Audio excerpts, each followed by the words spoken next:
In today's video, I'm going to teach you how to block Google Drive spam. If you've been getting unwanted files shared into your drive, blocking the sender is the most effective way to stop it for good. I'll walk you through the exact clicks, explain what each step does, and share a few clarity tips so you feel confident doing this on your own. First, open Google Drive in your browser and make sure you're on the main Drive homepage. This is where you can see your folders, recent files, and the left-hand navigation panel. We'll use that panel to get to the right place.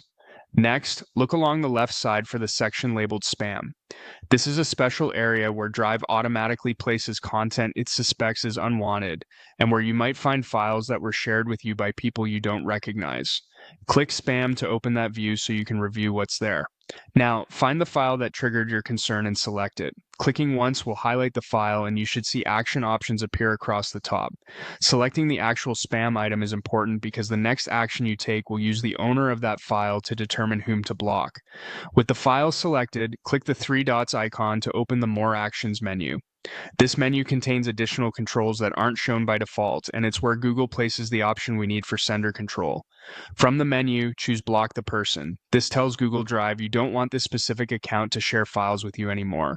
It targets the owner of the selected file, not just the file itself, so it's a stronger, longer-term fix than simply removing the item. Finally, confirm by clicking Block on the prompt that appears. This confirmation is important because it explains the impact. The person you're blocking will no longer be able to share items with you in Drive, and content they've already shared may be removed from your view.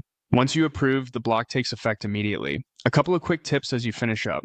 Verify you're blocking the correct account by glancing at the file owner shown in Drive before you confirm. Blocking is intended for persistent, unwanted sharing, so use it when you're sure the content isn't legitimate.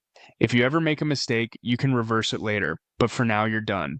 That's it. Open Drive, go to Spam, select the offending file, use the three dots, choose Block the Person, and confirm block.